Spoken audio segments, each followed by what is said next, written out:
Hello everyone, this is Aaron Johnson with the Johnson iRacing team, bringing you our final update for Season 4 of the 2020 iRacing year, this after Week 12, in which we ran street stocks at Southern National Motorsports Park and the Legends cars at Langley Speedway in Virginia. This was our first time racing Legends at Langley.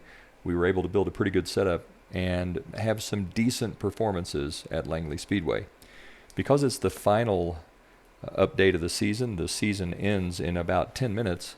I'll be going about this slightly differently. First, I'll talk about the performance of each driver this week, and then we'll look at our final series stats, and we'll do it by series, is how I'm going to do this time around.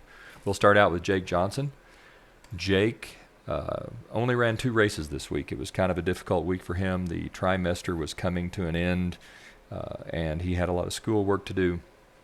And I think he really needed some time to interact with his friends, so he spent some time doing other online activities that he could do with some of his school friends. It's been about a month now since he's really been able to see any of his buddies, and I think that's really getting to him. So Jake only ran a couple of races. He had 2 starts, no wins, no top 5s, no poles. It was a tough week for Jake. But he still managed to keep his iRating above 1,700, so for 2 weeks in a row, Jake's been able to keep his iRating above that 1,700 plateau.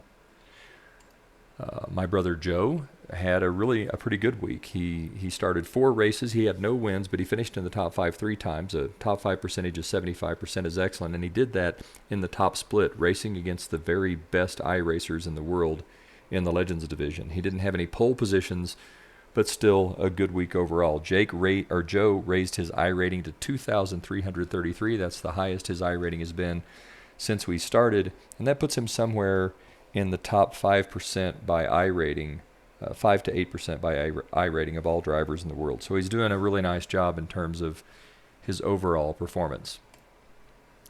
I ran 5 races this week. I had no wins. I did have 3 top 5s, and I sat on the pole at Southern National Motorsports Park for a race, but ended up not performing as well as I would have liked.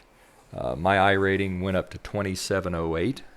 That is the highest I've been able to get my iRating to since I started iRacing back in June. So I think overall a pretty good week in terms of individual performances. At Langley Speedway, just to put this in perspective, we built our own setup from scratch. And of the 8 races that Joe and I started at Langley, we finished in the top 5 7 times. So our top 5 percentage at Langley really was, our 7 races we finished in the top 5 6 times. Our top 5 percentage at Langley really was outstanding. It is just about as good as you could hope for without coming away from a win. So when the Johnson iRacing team formed, we set ourselves a couple of goals. The first goal was to try to be competitive in any series that we raced in. We started out in the street stocks and then moved on into the Legends cars. And the 4th season of the 2020 racing year was the first season in which all of our members were able to compete for an entire season. We're going to start out by looking at our performance in the street stocks, and then we'll move on to take a look at our performance in the Legends Cup. To do that, we're going to hit the stats button here. We'll wait for the stats to come up. And then we're going to talk about our overall performance. Now, our goal was to run inside the top 200 in both classes if we were intending to run all year long. Joe, my brother, didn't run a full year in the street stock series, so his performance wasn't to be inside the top 200 or so. We can look at where he finished. Joe, I think, finished up about 2,908th out of about 20,250 drivers. That's going to put him still in the top 15% or so of all drivers, and that's despite running only 5 of the 12 possible weeks. So Joe's performance here really reflected the fact that in the street stock series, if you're not an iRacer, you start out in the street stock series, you have a lot of inexperienced drivers. There's a lot of wrecking that goes on. You end up getting taken out of a lot of races. And if you're going to move up, you have to get your safety rating above a specific level. So racing in the street stock division, the rookie street stock series especially, it can be very hard on your safety rating, which is separate than your iRating. So Joe chose to focus mostly on the Legends cars. He finished 2908, still in the top 15%. My son Jake, he decided to race the street stock seriously. and his performance reflects that. He finished 121st out of about 20,000 drivers. That puts Jake inside the top 0.75% of all the drivers that attempted to race in the Fanatec Rookie Series this year. Jake had 27 starts. He had 3 wins in the Rookie Series. He had 8 top 5s. He sat on the pole a couple of times. So when Jake was good, he was very good. But as it is with the Street Stock Series and as it is with experience, you get in a lot of accidents, and the very, very best drivers can kind of see the potential for an accident before it happens. Jake still needs some windshield time to get to where he can do that. But overall, he performed very well. I finished 20th out of 20,250. That puts me just inside the top 1%, 0.1% of all drivers. Had 42 starts. I also had 3 wins, 13 top 5s. I did fairly well also. I set my goal to try to be inside the top 25 in this series. I will probably not race in the Rookie Series in Season 1 of 2021. I don't know for sure which series I'm going to race in yet. I know I'll continue running the Legends cars, but beyond that, I'll probably try to go ahead and move up and get my Class C license. I think I've done all I am willing to try to do in the Rookie Street Stock Series. The Legends cars are where we really focused our efforts. All 3 of us worked really hard at the Legends cars. The thing that I found really interesting with the Legends cars is it is a league where you're allowed to do your own setups. The Rookie Street Stock Series, everybody runs the same setup. It's kind of like iRacing for rookies.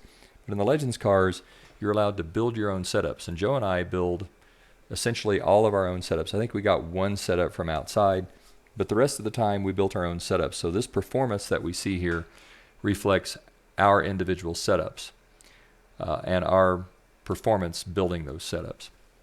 Start out with the divisional series. I will be the champion of Division 9. I'll win this championship by about 300 points over Eric Sellers. Eric, a very good driver in his own right, really came on at the end of the year. But I was able to win that division mostly because I had so many issues with internet before the season started that my iRating really took a tumble. Joe was in Division 5. And he's going to get a certificate for finishing second in Division 5. Joe did very, very well in the Legends cars. He was very consistent and ran pretty well inside that division. Chris Wold here, who finished first, an outstanding driver in his own right, and did a great job overall in the Legends series. Jake, on the other hand, finished 29th in his division out of about 1,400. That in part reflects the fact that he really didn't get many races the last couple of weeks, so he didn't get an opportunity to drop some of those weeks where he didn't do as well. Still, overall, Jake being inside the top 30 in Division 4 was a great performance. Now, and what this really means, the division numbers, the lower the number, the higher the caliber of competition. Division 1 is the very best iRacers in the world. Division 10 is the people with the lowest iRating, and the rookie division are people that are brand new.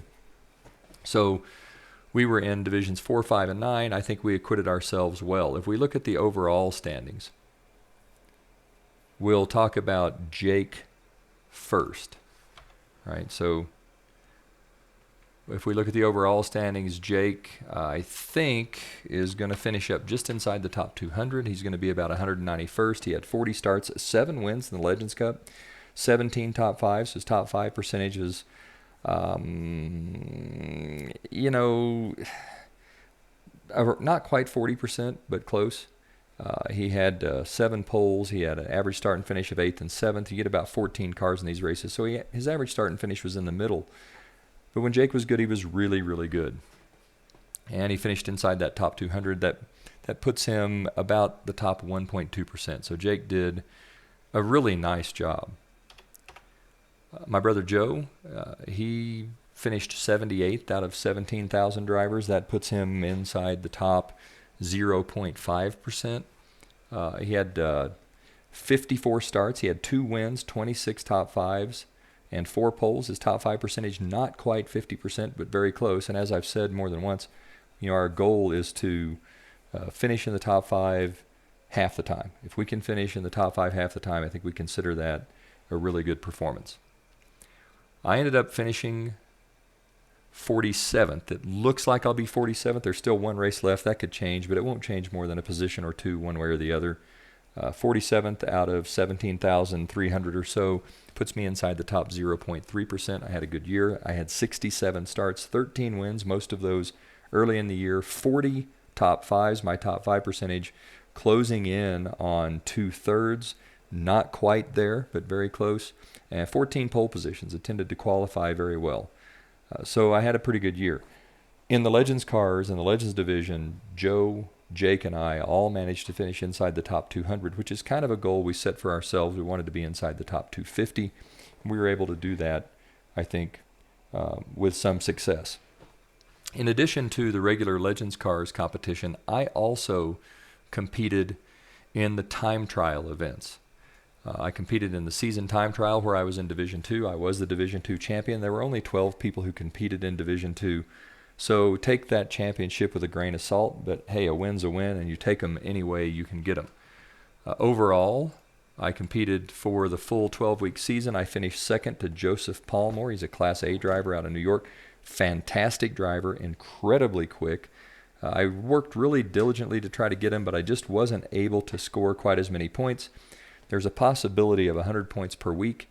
Over 8 weeks, I scored 793 points, which means I averaged just a little more than 99 points a week. I was first or second most weeks, but Joseph Palmore was just a little bit faster than I was. So second overall out of about 1,000 drivers that attempted the time trial event. Probably won't time trial next year. So overall, we had a good season. We were able to finish inside the top 200 in the Street Stock Series. I finished inside the top 25, which was my goal initially. Jake's goal was top 250. Joe decided not to race in the Street Stock Series after about week 5. And in the Legends Cup, where we were able to adjust our own cars, we built some really pretty quick setups. The level of competition is much higher in the Legends cars, and I think we did very well. Again, all of us inside the top 200. And Joe and I both inside the top 100. So I think we did a nice job there. What's in store for the Johnson iRacing team next season in 2021? Well, I don't know yet. Having talked to my brother a little bit about this, I think we're both going to try to run the Legends Cup next season. Jake, I don't know what his plans are going to be. He's expressed an interest in running inside the truck series, which would be the Class C Gander truck series. I think that's something he'd like to start maybe trying to do. So I know we're going to change our competition a little bit next year, and I know we're going to end up probably racing in some different series. I don't think we'll be regulars in the Rookie Street Stock Series, but I don't know yet. What I do know is that once we've decided where we're going to compete, we'll keep all of you updated, and we'll share what we can from our experiences, share some races on our YouTube channel, and share setups with other team members. As always, if you're interested in becoming a member of the Johnson iRacing team, look me up on iRacing. My handle is Aaron Johnson 14. So you can put that into the driver's search right here. And then when you get to my page that looks like this one for my brother Joe, you can just click on the send message button, send me a message, and tell us you'd like to join the Johnson iRacing team. Keep in mind, we basically have 3 hard and fast rules. Rule number 1, we try to race the right way. That means that when we mess up, we try to take responsibility and try to acknowledge that we made a mistake. Even if we're not sure that it's our fault, just saying, hey man, I didn't mean to get into you, goes a long way. Second, we try to be nice to other drivers. We try not to drop bombs. We try not to call people out. We're going to sometimes. You get in an incident and the F-bomb is going to pop out by accident. You don't mean to. Or sometimes you get really frustrated with somebody and you say, maybe you call them a moron or something. We don't want to do that. We do our very best not to. But every once in a while that's going to happen. So we're not going to worry about that too much unless we get a complaint. And we do have a way for folks to get in touch with us about our team members. So if we get a complaint, we may talk to you about that. And then third, we share. We share our setups, we share lines, we share tips, we share tricks. The idea is for everybody on the team to go fast and be successful, because that's what lifts the team, and that's really what we're about. If you think this is you and you'd like to be involved with the Johnson iRacing team, shoot me that message, tell me who you are, and tell me a little bit about yourself, and we'll get started pulling you in. That's it for season number 4 of the 2020 iRacing year. For the Johnson iRacing team on the Johnson iRacing Network, this is Aaron Johnson saying, go fast, turn left, have fun.